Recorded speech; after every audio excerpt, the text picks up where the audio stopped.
ओम श्री परमात्मने नमः। आज के गीता प्रसंग में हम गीता का 5वां अध्याय कर्म संन्यास योग का प्रारंभ कर रहे हैं। तीसरे और चौथे अध्याय में अर्जुन ने भगवान श्री कृष्ण के मुख से कर्म की अनेक प्रकार से प्रशंसा सुनकर और उसके अनुसार बरतने की प्रेरणा और आज्ञा पाकर साथ साथ में यह भी जाना कि कर्मयोग के द्वारा भगवत स्वरूप का तत्व ज्ञान अपने आप ही हो जाता है। ब्रह्माग्नावापरे यज्ञम यज्ञे नेवोपजुह्यति आदि वाक्यों से और तद्विधि पनिप्रातेन परिप्रश्नेन सेवया आदि वाक्यों से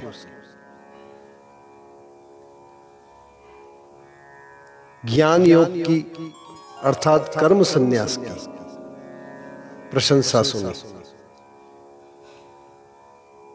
इससे अर्जुन इन दोनों में अपने लिए कौन सा साधन श्रेष्ठ है उसका निश्चय न कर सका। इसलिए उसका निर्णय अब भगवान के श्रीमुख से ही हो। इस उद्देश्य से अर्जुन उनसे इस 5वें अध्याय में पूछते हैं। अथ पंचमोऽध्याय अर्जुन उवाच संन्यासं कर्मणा कृष्ण पुनर्योगं च शंससि यच्छ्रेय एतरोरेकं तन्मे ब्रूहि सुनिश्चितम।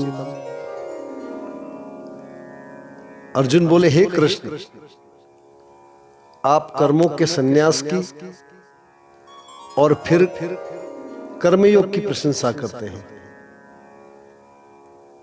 इसलिए इन दोनों साधनों में से जो एक मेरे लिए भली भांति निश्चित कल्याणकारक साधन हो उसको कहिए। श्री भगवान उवाच संन्यास कर्मयोगश्च निःश्रेयस करावुभौ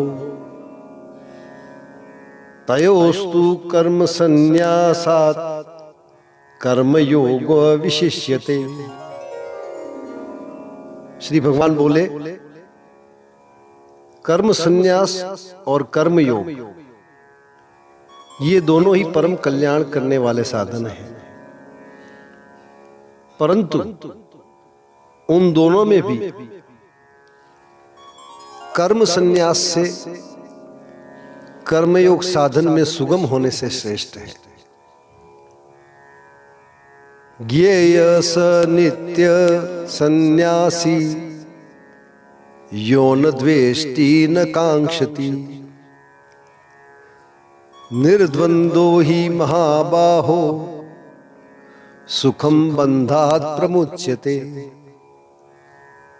हे अर्जुन, जो पुरुष न किसी से द्वेष करता है और न किसी की आकांक्षा करता है वह कर्मयोगी सदा सन्यासी ही समझने योग्य है, क्योंकि राग द्वेषादि द्वंद्वों से रहित पुरुष सुख पूर्वक संसार बंधन से मुक्त हो जाता है। सांख्य योगौ पृथक् बाला प्रवदन्ति न पंडिताः एकम् अप्यासित सम्य गुवर्योर्विन्दते फलम्। उपर्युक्त संन्यास और कर्मयोग को मूर्ख लोग पृथक पृथक फल देने वाला कहते हैं, न कि पंडित जन, क्योंकि दोनों में से एक में भी सम्यक प्रकार से स्थित पुरुष दोनों के फलस्वरूप परमात्मा को प्राप्त होता है।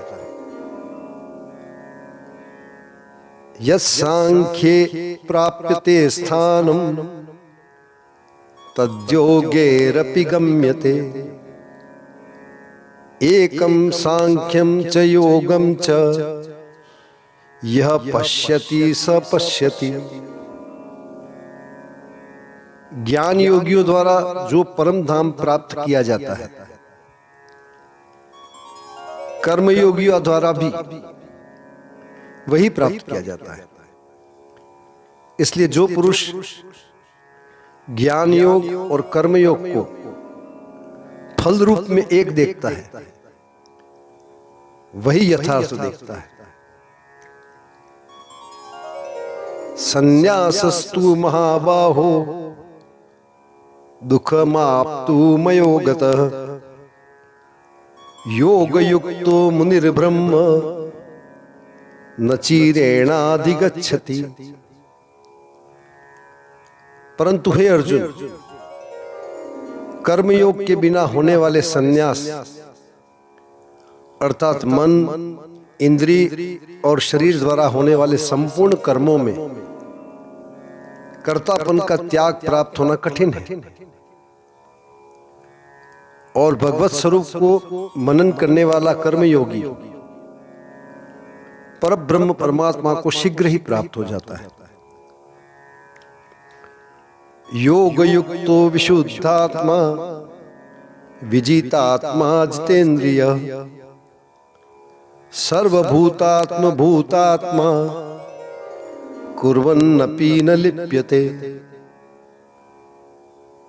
जिसका मन अपने वश में है, जो जितेंद्रिय और विशुद्ध अंतःकरण वाला है तथा संपूर्ण प्राणियों का आत्मरूप परमात्मा ही जिसका आत्मा है, ऐसा कर्मयोगी कर्म करता हुआ भी लिप्त नहीं होता।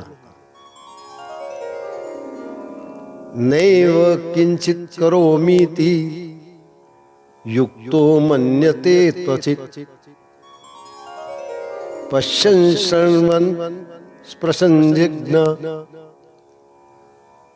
स्नगच्छन् स पश्वसन,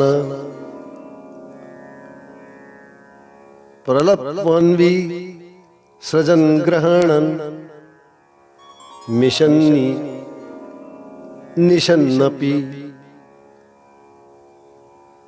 इंद्रियाणि इंद्रियार्थेषु